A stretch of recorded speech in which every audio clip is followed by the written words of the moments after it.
Ganpati Bappa Morya. Hello दोस्तों, नमस्कार। मैं रचा हाजिर हूँ आपके बीच एक नया वीडियो लेकर। आज गणेश चतुर्थी है और इस पर्व की आप सभी को हार्दिक शुभकामनाएं। आज का किस्सा सुनाऊंगी मैं कि आखिर गणेश चतुर्थी और धारा 144 का क्या संबंध है।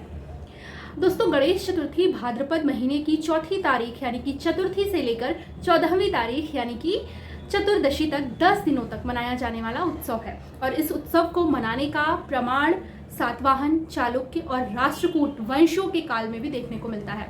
मराठा शासक शिवाजी ने इसे राष्ट्र धर्म और संस्कृति से जोड़ा और इसे समकालीन उत्सव के तौर पर मनाने की शुरुआत की।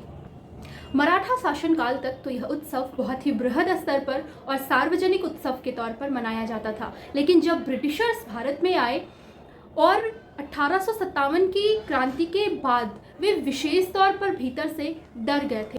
अंग्रेजों को इस बात का डर सताता रहता था कि आखिर 1857 की क्रांति की जैसी ही अन्य क्रांतियां भारत के विभिन्न हिस्सों में कहीं पर भी खड़ी हो सकती हैं। और इसी डर से उन्होंने 1894 में एक कानून पास किया, जिसके तहत किसी भी सार्वजनिक जगह पर कोई भी 5 आदमी एक साथ इकट्ठे नहीं हो सकते थे। अंग्रेजों द्वारा पास किए गए इस कानून का विरोध किया बाल गंगाधर तिलक ने और उन्होंने घोषणा की 1894 के गणेश उत्सव को सार्वजनिक उत्सव के तौर पर मनाया जाएगा। और पहला सार्वजनिक उत्सव पुणे के शनिवार वाड़ा में मनाया गया। 1894 में पहला सार्वजनिक गणपति उत्सव मनाने के बाद साल दर साल गणपति की स्थापना की संख्या बढ़ती ही गई। पहले 11, फिर 31 और उसके आगे के वर्षों में ये संख्या 100 पार कर चुकी थी।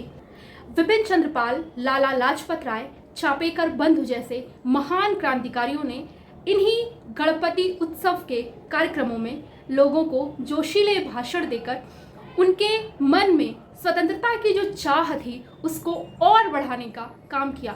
1904 के गणपति उत्सव के ही कार्यक्रम में लोकमान्य तिलक ने यह तक कह दिया था कि गणपति उत्सव मनाने का उद्देश्य ही है स्वतंत्रता की प्राप्ति, स्वराज्य की प्राप्ति और अंग्रेजों को इस देश से भगाना।